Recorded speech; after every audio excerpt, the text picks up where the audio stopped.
My name is Ken Kramme, and I am a past partner of PricewaterhouseCoopers Management Consulting, and had the honor of being the project manager and sometimes the project director of a variety, many different types of projects over about 15 years. And then subsequently in my own boutique project management consultancy, similarly did large-scale waterfall projects, and also what we're going to talk about today, some Agile Scrum project management for smaller projects. So some of what I'll say today may be controversial, and that's fine. And I hope that I get challenged on it, and so that we can take it to the next level in terms of discussing and some of the trade-offs regarding project management. So my general outline of this for discussing today is why is the choice of project management approach important? What are the choices of project management approaches? And we'll do a little bit of a deep dive into a few of those. How does one implement effective Agile project management? Because that's one that probably some people are not as familiar with. And then finally come away with some summary takeaways. So that's our agenda today. And we'll start out as appropriate with why is the choice of project management important, and with the different choices that we have in terms of approaches. So can I get you to put up the first slide, Peter, please? No problems at all. So I'm just about to share my screen with everybody. Good. No, so the first one is going to be, it has some numbers on it for, it probably was the last one in that sequence that you showed me. There we go. All right, is it possible to blow that up a little bit to get it closer, or is that hard? Yeah, so here are some numbers around efficient project management.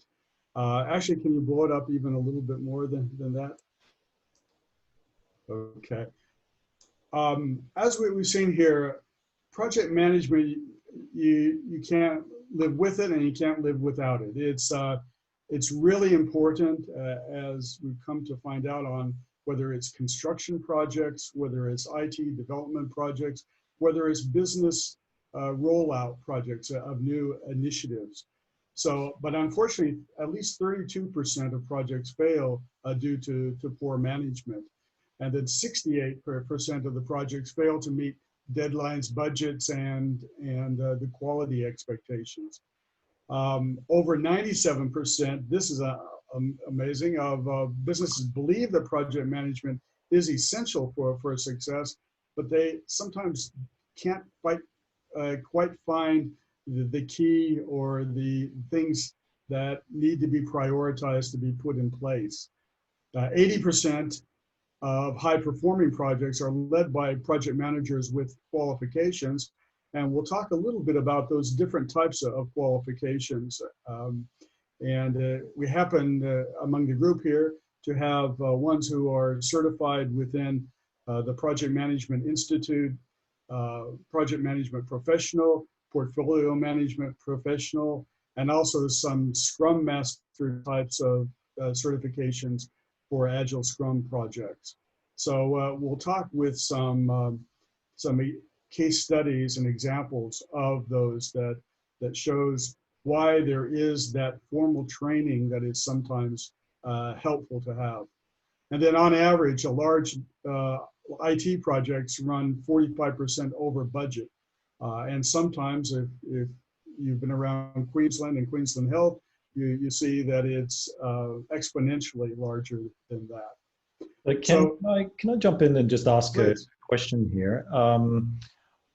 What I found is that often people tend to think, and this is just sort of the standard business owner who hasn't got project management experience, they haven't gone to uni to study this or done any courses, they often think that project management only applies if you're constructing something. So whether it be constructing a building, for example, or constructing a piece of software or website. So can we apply project management to things other than when we're building things, or is it just to that? No, definitely. There's a lot of business initiatives, business projects, whether it is the redesign of certain marketing campaigns and of different KPI accountabilities, et cetera. Anything that has a lot of complex moving parts that involves people, systems, roles and responsibilities, et cetera, those are the ones that in which a type of formality like project management is really helpful, because it makes sense and gives a framework for understanding all of those moving parts and be able to anticipate some of the issues and the conflicts that come up. So yes, it can apply, and it does apply to actual physical assets, but also to things like business initiatives. Mm-hmm. Okay. So basically, in essence, if I can think of it this way, project management is a way of taking potentially a set of tasks with maybe subtasks and putting a framework around it so that we are in a better situation or better position to achieve the goal that we want to achieve with those tasks. That's right. And some smaller clients that I've had here on the Gold Coast, for example, had some projects, for example, at a telco company in which they were rolling out a new telco package to their consumers. And unfortunately, what they did, they didn't really have visibility as to where they were in terms of that rollout. And they had the teams not working together, but in fact, the salespeople not knowing what the marketing people were doing, the people that were keeping track of the customers and the data associated with those key customers, they weren't collaborating effectively. And so by putting a project management framework around that gave some more certainty and be able to bring some predictability associated with what are the tasks to be done, and even anticipating some of the risks that could arise and nipping those in the bud, because sometimes projects do not go perfectly ever, and probably Farrah can attest to that. But the key is being able to get the team aligned and get the project back on track in terms of its progress and accomplishing business objectives. Mm. And Ken, it's a very good point that you bring up. The visibility, the alignment is very important. A lot of times, if your key players are not working together, people walk away from a meeting, from a discussion with a whole different set of assumptions, and that can cause so many problems. Their understandings of the project and where they are in the deliverables and how to go about it can be so vastly different, and you don't realize that until much later down the line, which can completely derail your project. So I think alignment is very important, which is your project management. Yes. And just to finish off on why is it important, some of those complex moving parts have been formalized in terms of the Project Management Institute's PMP framework, the Project Management Professional. There's about 12 different dimensions of project management, and that includes stakeholder management, communication management, schedule management, resource management, risk management, quality management, the integration of all of those, et cetera. So those are all of the complex parts, which even if you have a small project, you may say, well, isn't that overkill for my project?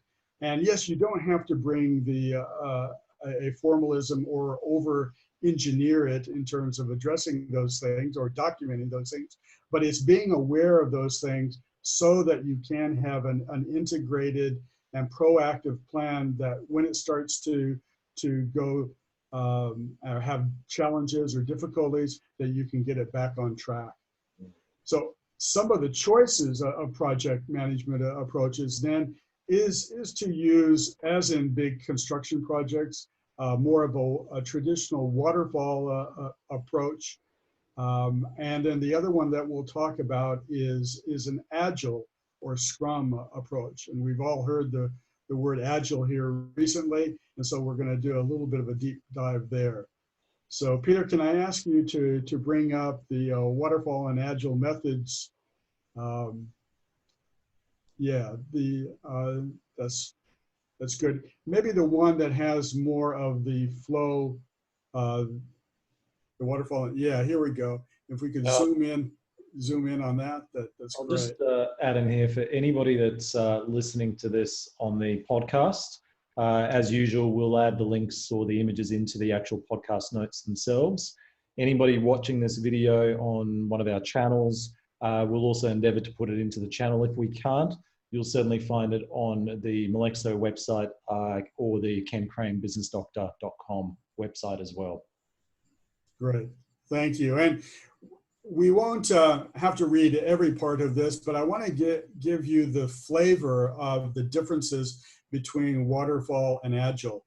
So waterfall is really staged wise, understand what we're dealing with, define the requirements, whether it's a blueprint of a building to be done, or whether it's the implementation of a web portal, for example.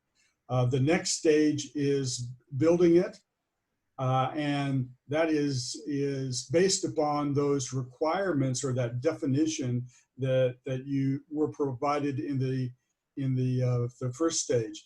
So some people would say it's sometimes throwing it over the wall from the people who do the definition of the requirements to the building. But in good waterfall projects, there is a good agreement in terms of what is necessary to build and being able to stay on top of any changes and in the definition of those requirements. So the second stage is really building. The related to that, towards the end of that, is testing what you have, and that includes from user acceptance testing to system testing, and then the releasing of that, whether it's a software product or a building that is commissioned to be able to then accept people into it. So that is the key element of waterfall: staging it, having really precise requirements, definitions, building designs that then sometimes hand it off to, in certain cases, other people that don't have the same skill sets as the people in the previous stage. This is contrasted to Agile, where it takes that type of process but really compresses it and squeezes it down into just the high value components that are dealt with, that are defined, built, and released. Then another cycle of define, build, release, and then another cycle. And usually these are done within an agreed period of time, and it can be 2 weeks, it can be a month, but it is shorter periods of time that really focus upon giving part of that product that people can actually use. So those are the two contrasts between waterfall and agile. Can I add one thing in there, Ken? So the other difference between the two is actually the way that the projects are managed from a time frame and from a planning point of view. So traditionally with waterfall, we're using the well-known Gantt chart as an example, where you map out the entire project and its components over a period of time. And it's quite rigid in that sense, quite frequently used in construction, whereas within Agile, it's certainly a lot more fluid, and we're using, and you'll see it, I'm sure Ken will talk about it, things like Kanban boards and other mechanisms that don't sort of lock the project into these specific tasks and times that are too structured and too, I guess, too rigid without that fluidity. Yes, that's a very good point. And you don't need to throw away those Gantt charts or those critical path types of schedules, because those still can have a play on the macro issues associated with a project. But what Agile does is really emphasizes more of the development and release of working software as opposed to an emphasis on documentation. Another thing that's associated with this on the chart, and it's probably a little bit hard for some people to do, is it shows that the risk profile of Waterfall and Agile is different too. And in summary, the closer you get towards the end, if there have been any changes, business changes within a Waterfall project, it really is difficult to change that code, change all of the practices and the impacts associated with that. Whereas within Agile, one is able to nip in the bud some of those risks, identify those, and then take those learnings to the next small iteration that is being done. So there's that probably, again, deserves its own discussion, but the risk profiles for projects with Waterfall and Agile are very different. We just had a project go live, when was it, Farrah? Maybe a week ago, about a week ago now, where what we ended up doing was reducing the risk by looking at the Agile way of doing it. And we actually did a release of the technology in 2 stages. So half the technology was made live. The other half, the technology was still operating in the background, but not in a live environment. And we were looking at the challenges as they were coming up. We were addressing them. And once we were happy with the half that was live, that's when we then went live with the other component of the work. And what was amazing with this is that the client, I mean, there's still a few little things that we're working out, but overall the clients can't believe that things have gone so smoothly and can't believe we haven't had any real major issues when we went live with the project. And that's because it's Agile mechanism. Yes. Sorry, it really reconfirmed that that the way we were doing it, we had a more solid product, a more tried and tested and true product to go live with. So everybody, especially the client, had a comfort feel about what we were putting out there, knowing that the system wasn't going to crash. So Ken, I had a couple of questions for you specific to this slide. In the context of a technology project or software development project, I see in the Agile methodology, we have releases that happen periodically with smaller sets of requirements. Whereas I do see that the value happens, let's say, after a certain number of releases potentially. How does that work in the real world from a development standpoint? Because what I have seen is a lot of times the customer is ready to have value value delivered upfront, and that may not always be the case. So that's the first question. The second question is, I've also seen conflict as far as the way of thinking between the development team and the client, where the development team feels that they can deliver smaller chunks of code and go live with it, and the client is absolutely against that. So it almost seems that they're deviated in terms of methodology and delivery. Yes, great questions. Yes, the first one's in terms of value. There is a very different approach in terms of Waterfall versus Agile, in terms of prioritizing really what gives the best bang for a buck for that customer. And I'll use that in terms of, for example, a client, a global insurance company that I worked with that was developing a web portal for students international students coming over here. And the web portal was allowing them to purchase services such as accommodation, setting up bank accounts, getting airport pickup, etc. That would really make their initial transition into Australia to study a lot easier.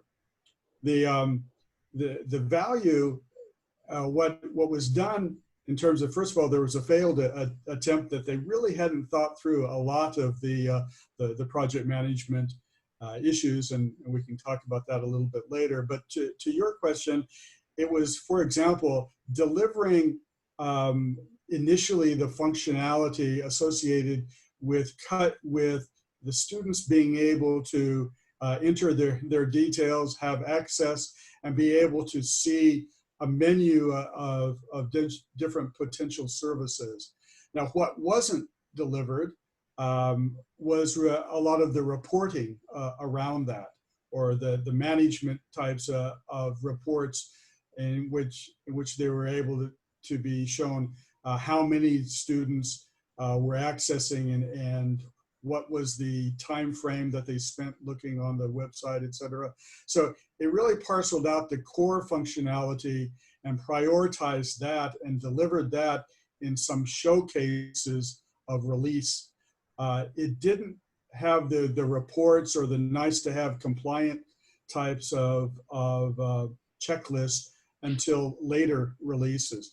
So it's really important within Agile to be able to do what is the best bang for buck up front. What's the functionality that is really going to be foundational initially, and what will be able to really please the customer in terms of their journey in using that system.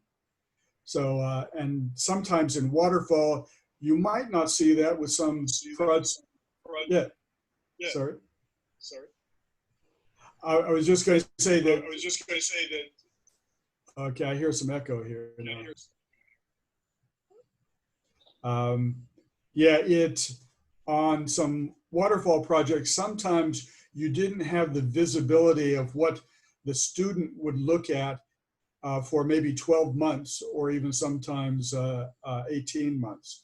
So prioritizing and delivering some of that value is real important, and managing the expectations. To your second point, the expectations of the user. This is a very different framework that some users are not accustomed to. And they might be thinking, well, wait a minute, that doesn't have all of the bells and whistles associated with that initial screen. But by being able to show them the roadmap of the different releases and what they will see at different points in times, with no guarantees, because sometimes within Agile there are issues that come up that become blockers and are not as easy to deal with. So the other thing within Agile is one must have really an Agile mindset in terms of saying that this is what we're targeting for that first release, but we might not achieve all of that, but we will achieve it by the end when we deliver. But it helps us be able to understand what are some of the challenges and the workload associated. So managing expectations of whether it's the product owner, which they have within Agile, or the product project sponsor, managing their expectations and reassuring them that here's what you're going to see at those different steps is a very different way of working between developers and users. Does that make sense? Yes, Ken, that's very helpful. Thank you. And I think, again, we come back to the whole mindset thing, right? It's like managing expectations and managing mindsets between the different players and making sure everybody's aligned with what we're delivering and how we're going to go about it. That's really important. Yes. And the communication associated with that is key too. Because we're not going to talk a lot about it today, but that the stakeholder management and being able to know which stakeholders wield the most power, that's in any project, whether it's Waterfall or Agile, and being able to keep them on the journey by communicating in a way that respects their preferences is very, very important. And that's independent, again, of Waterfall or Agile.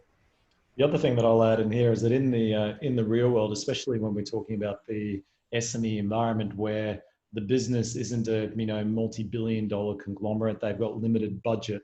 What I found is that if you want to push forward with the bigger project that a client may need, breaking it up into small consumable pieces that has got its own little, I guess, budget allocated to it and a business case allocated to it, can actually help the business owner accept the fact that they need to spend so much money over the course of the project. And so if the project is worth, say, $100,000 and you break it down into $10,000 project lots, let's say we could, then the short, sharp components really go towards a long way of giving them that psychological, I guess, confidence that they're spending the money in the right way. And so if you break it up into short pieces and you can show value in short, sharp pieces, then it gives them that ongoing confidence to keep spending the money. Whereas if they don't see the short, sharp results, then what I've found is that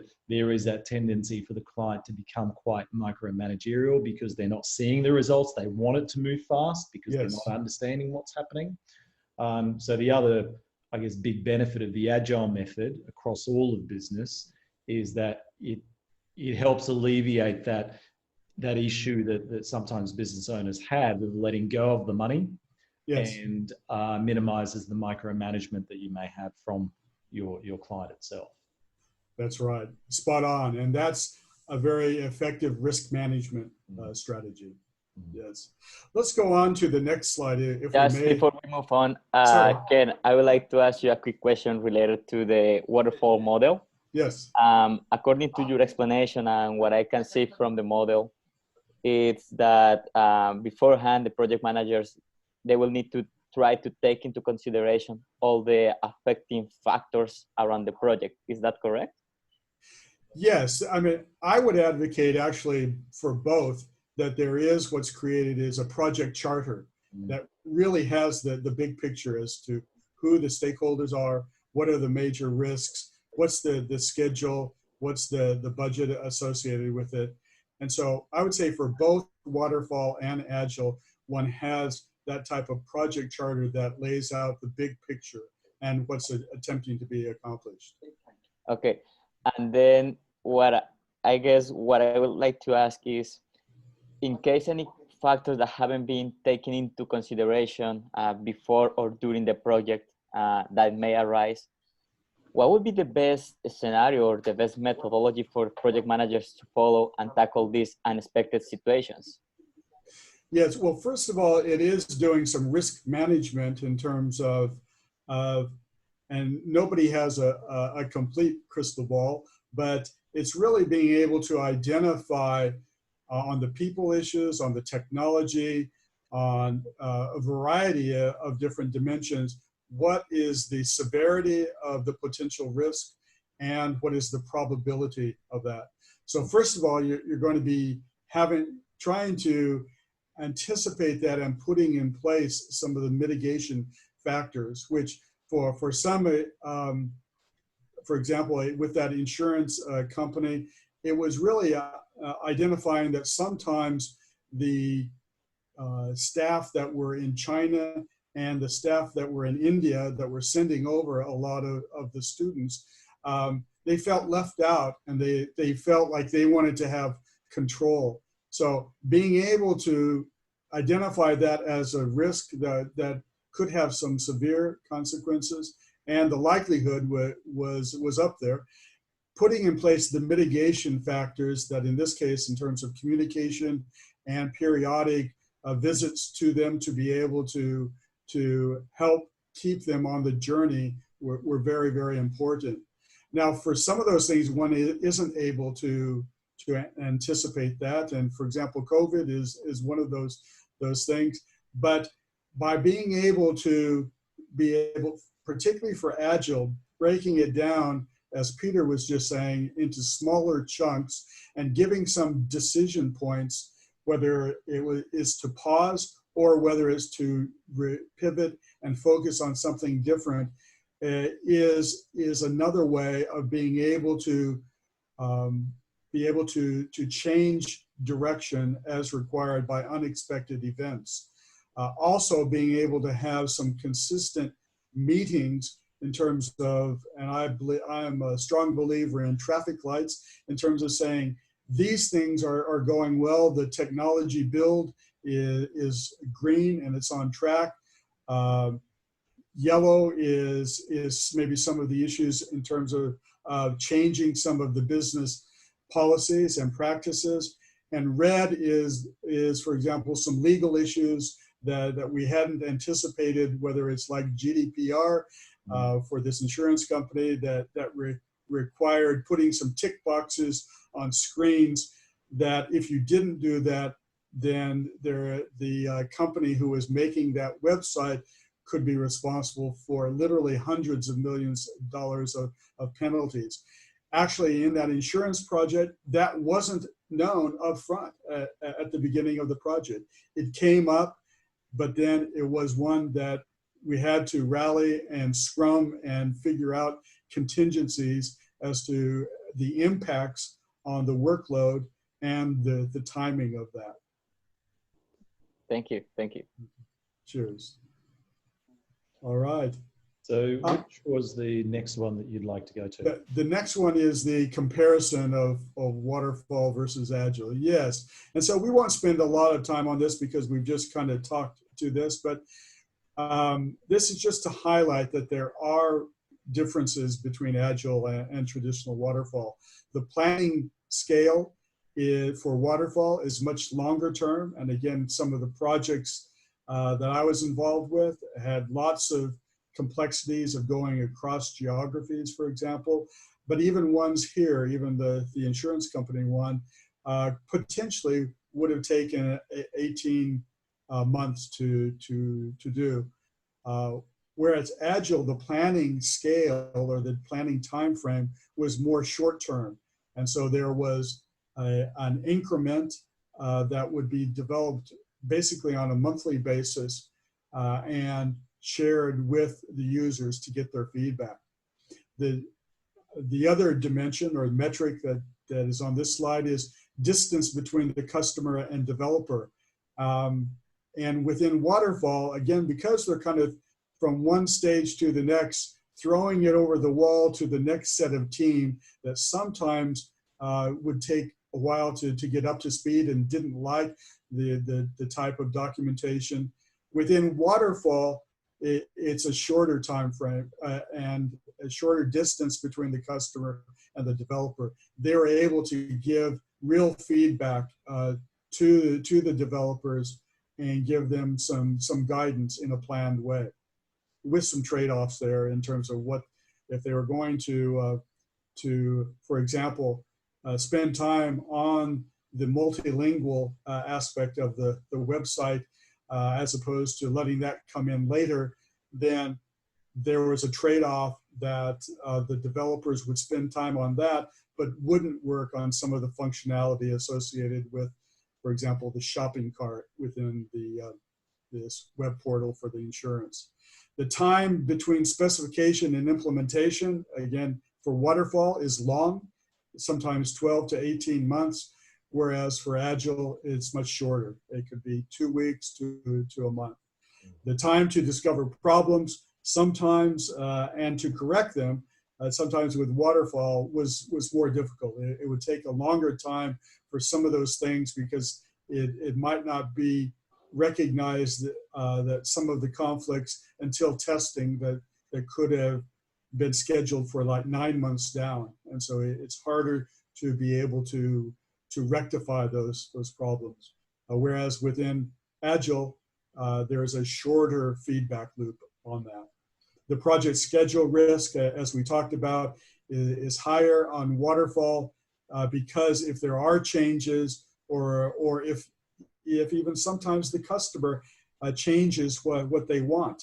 For example, within these COVID times, sometimes customers do change and their habits may be very different at, coming out of COVID as opposed to going in. So Waterfall has a harder time, not to say that they can't handle that, but they have a harder time in addressing that. Agile has a way of being able to bring those to the surface, discover them, and resolve them. And finally, the ability related to that, ability to respond quickly to change is low for Waterfall and high for Agile. So let's go to the next one real quickly in terms of the benefits. So the benefits are really, and let's zoom in a little bit on that. What I found probably, and it's really not highlighted as well as it could be on this figure, but you know what one of the most important things is that I saw the teams really being excited and being motivated in working on this, and not just isolating themselves and saying, no, it's not my job.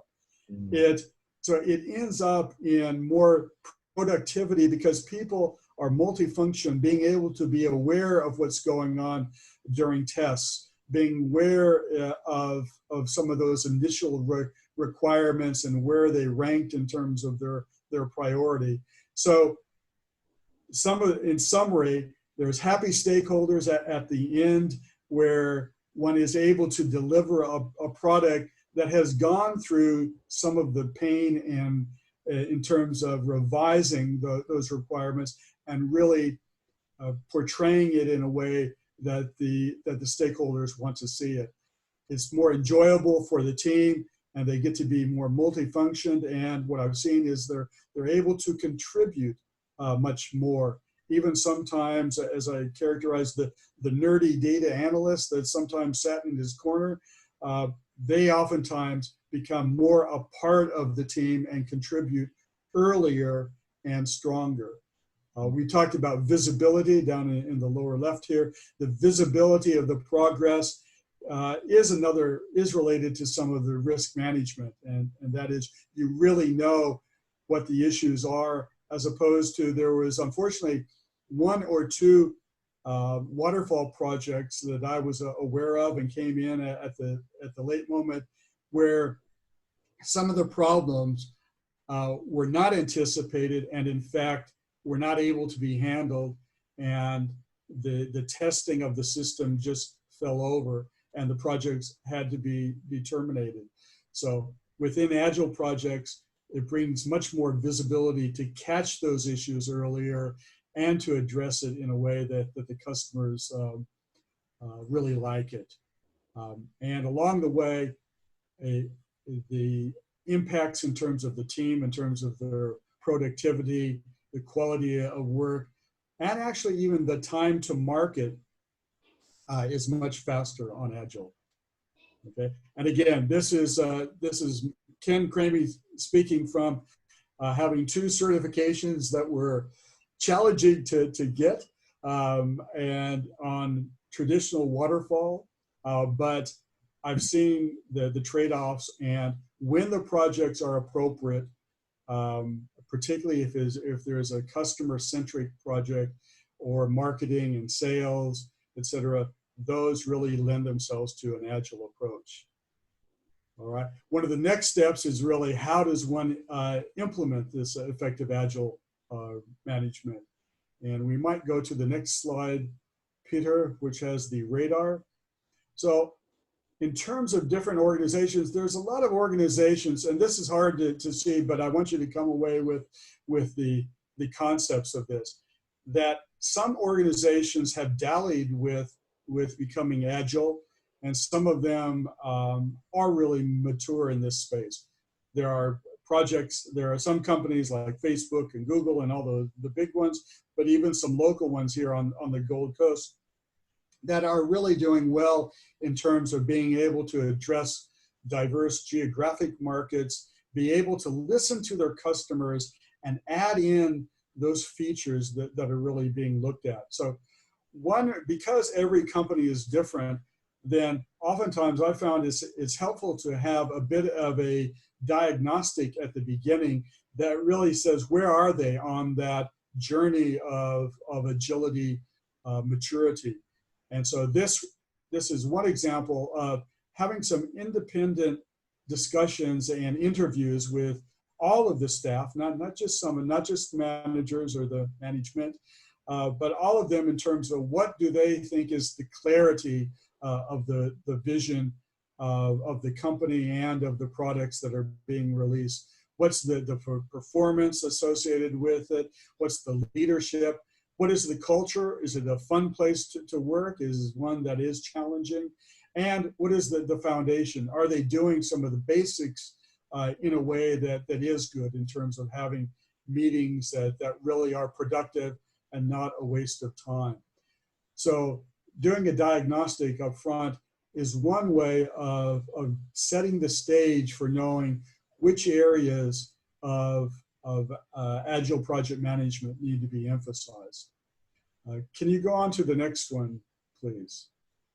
The next one shows one of the techniques. This is the physical boards, the Kanban boards. And again, it's kind of hard, but what I want you to take away from this is that instead of having it in detailed requirements documentation, or in terms of documents that sit on the drive somewhere that people find it hard to access, and then their eyes kind of glaze over when they see how thick that requirements document is, or that design document. By being able to break down the project and what is being targeted in terms of meeting those requirements in a very visual way can be very helpful.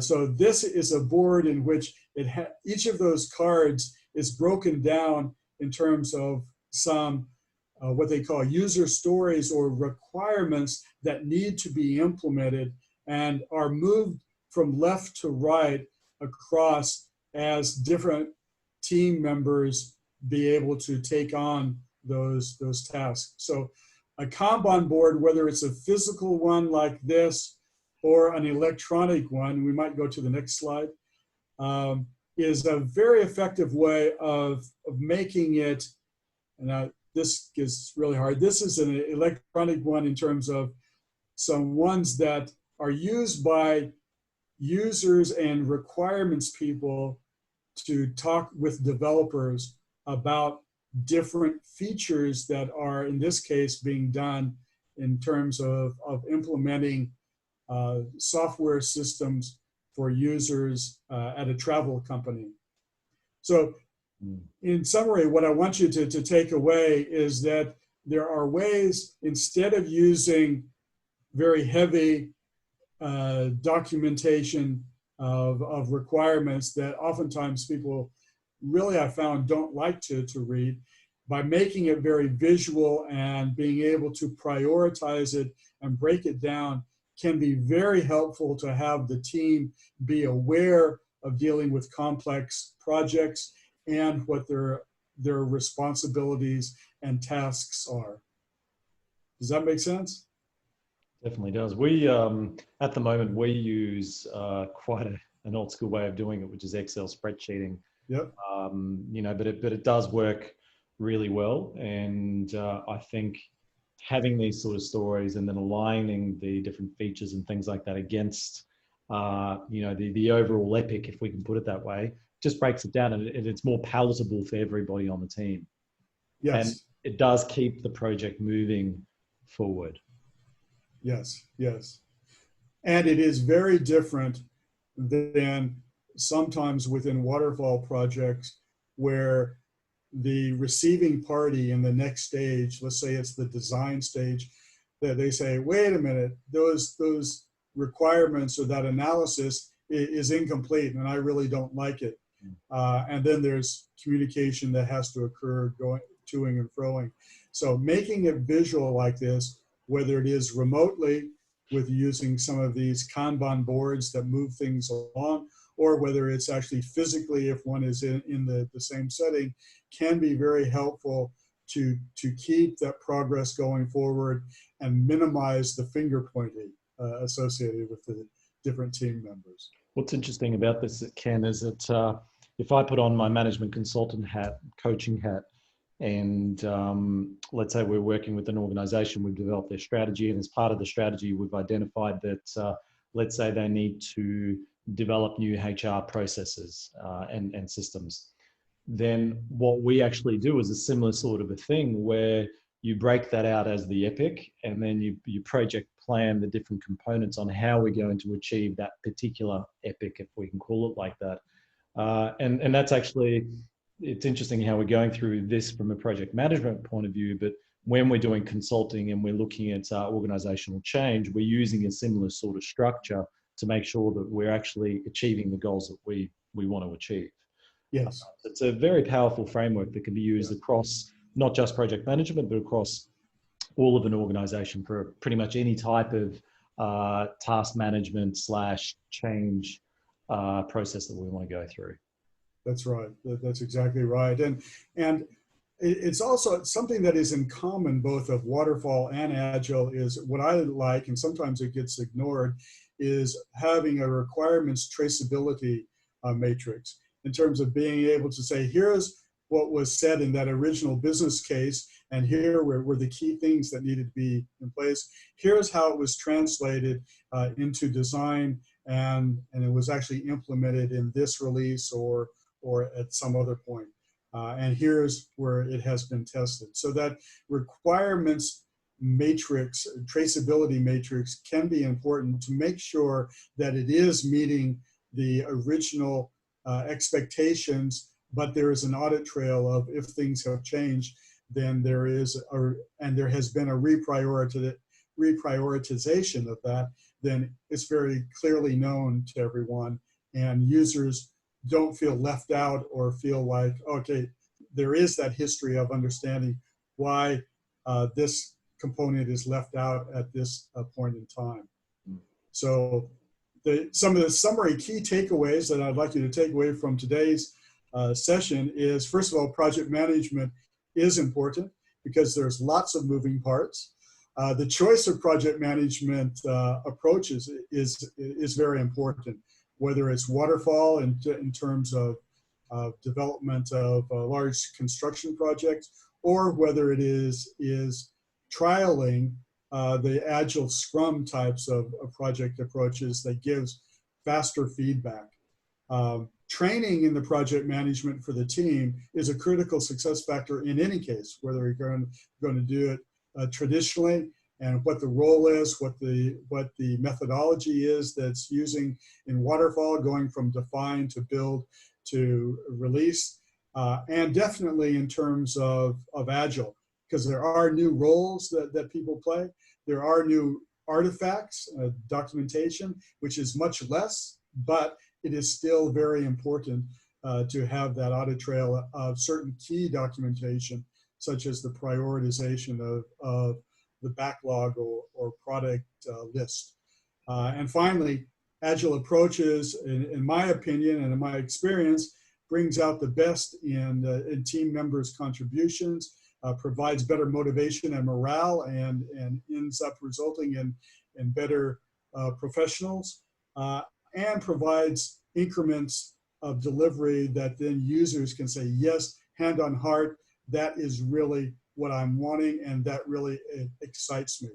So the Agile approach, I encourage you, even if your organization has had a commitment to Waterfall, there are ways of trialing this with smaller projects, maybe more on the edge of the organization, but sometimes in the middle of the organization, the core of the organization, as long as there's an understanding that we're going to give it a try for these different roles, different approaches.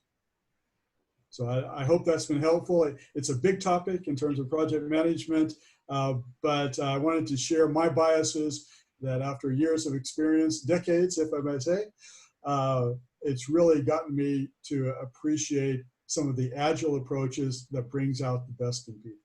I think you've hit it on the head there, Ken. And one thing that I want to add, this is for the business owner that's watching this or that's listening. And please don't think that I'm trying to create this cult around Agile, because I'm in Ken's court as well. I think Agile is pretty powerful. It's quite a phenomenal tool, but it's also a really powerful way of thinking. And so we're not going to talk here about mindset and those sort of things, but Agile is actually a way of thinking, and it's a mindset. So if you're a business owner, I'd strongly recommend get familiar with project management in terms of Agile, but also start having a think about and exploring the concept of Agile from a general organization point of view. So Agile methodologies in terms of the way you think, the way you apply yourself within the business, the type of decision-making you make using an Agile framework, because when you've got an Agile framework within the business, when we have things like COVID happen, you're quickly able to adapt regroup, regather, and go in a different direction. Whereas if you're blocked off and if your thinking is non-agile and not speedy enough, if I can put it that way, that's when organizations land in hot water when you've got things like COVID come. So maybe that's something that we should talk about at some stage, Ken, in terms of agile being a mindset and a way of living within the business itself. But it goes beyond project management, and it's a powerful way of thinking as a business owner. Well said, Peter. So, if I may, Peter, add a couple more agenda items for the next project management discussion we have. I'd really like to hear about Ken's experience with Agile and remote teams, especially now, as you said, with COVID, people are having to work from home, not just within the same town, but also across the world. So it would be really interesting to hear if Ken has worked with teams across the world globally and even close remote to see how they've implemented Agile.